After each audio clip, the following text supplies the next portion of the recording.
Spider-Man Across the Spider-Verse is the sequel to the 2018 Spider-Man Into the Spider-Verse, and in the film, Miles goes on this crazy adventure with Gwen Stacy, also known as Spider-Woman, as they hop through different dimensions. They run into a whole bunch of other Spidey characters called the Spider Society, led by Miguel O'Hara, who is the Spider-Man from the year 2099, but they end up having a bit of disagreement over how to handle this new villain called the Spot. I already did a video on Spider-Man Into the Spider-Verse and saw that film multiple times. Please do check that video out, but to put it short, I found the 2018 film to be legendary.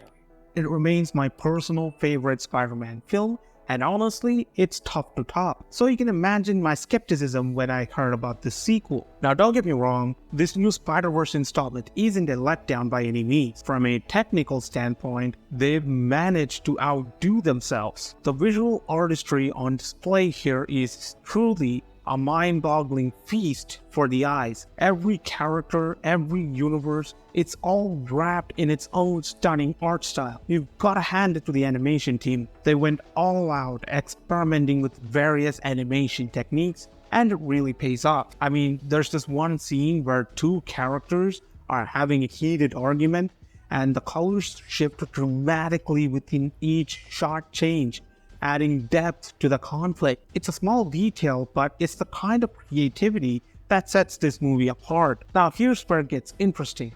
The timeline. How on earth did they manage to turn out a visual extravaganza like this in such a short time? It feels like a project that should have taken at least a decade to perfect. And guess what? Another sequel is lurking around the corner, slated for release in less than a year. But I'll give credit where it's due. They've indeed raised the bar in the visual department, which honestly surprises me because the first movie was already a visual marvel. Let's talk soundtrack. Daniel Pemberton's original score is, to put it bluntly, sensational. The music brilliantly mirrors the movie's various moods and locations. It's a symphony of musical styles that elevate the entire experience. The soundtrack captures Gwen's emotional moments with heavy drum beats, and when the tone darkens, a droning synth takes over.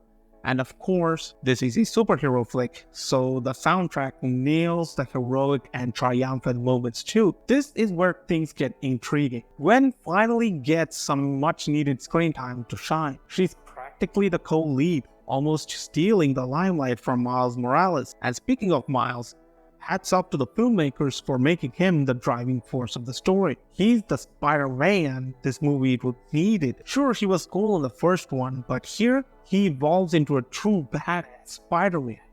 And that transformation is just something else. The character work overall is impressive, with multiple antagonists who manages to keep us invested. That's no small feat, especially for a Spider-Man film. What I appreciate about this sequel is how it plays with Spider-Man conventions and meta-analysis of Miles Morales' character. It twists the core Spidey elements, giving us a fresh narrative while staying true to the essence of the character. Spider-Man's trauma, always a defining element, is questioned here. Does he need that pain to be a hero? It's a bold exploration that adds layers to the story. Another thing I appreciate about this sequel is how the film showcases the different versions of Spider-Man, providing the viewers with incredibly satisfying Easter eggs of their cancelled shows and live-action Spider-Man films, and even throwing in some MCU characters for fun. I was so shocked when Spot entered the convenience store in the 2018 film Venom, and when this movie put the Spider-Man from Spider-Man Unlimited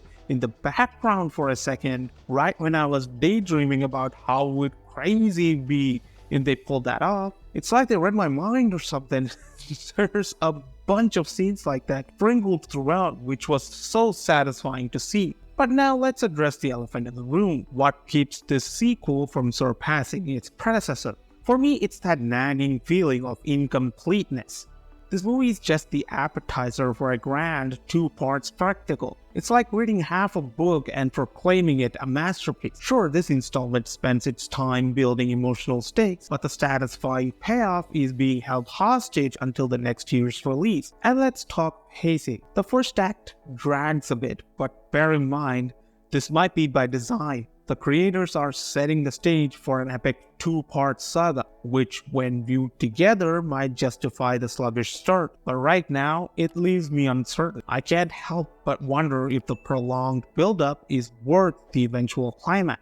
Now, some folks are out there claiming that this sequel is even better than the first, and I can agree to that to some extent, but when I look at this movie as a whole, it's a bit premature in my opinion. Sure, the potential is there, and both Spider-Verse movies have set high standards. But let's not jump the gun. I'm not doubting the talent behind this project, but I'm keeping my expectations in check until the full picture is revealed. This new Spider-Verse outing is undeniably spectacular in its own right. It boasts jaw-dropping visuals, a killer score, and character growth that's worth acknowledging. However, it's impossible for me to judge it as a standalone film. We're dealing with a two-part narrative, and the true brilliance of this story will only be apparent once the next sequel is released. Until then, we're left hanging, wondering if this ambitious approach will pay off in the end. One thing's for sure though, Spider-Verse has set the bar high, and only time will tell if this sequel can swing its way to the top. She would never listen. All the alcohol is in my liver. I guess I lost and you're the winner. Missing your touch, you were a good kisser.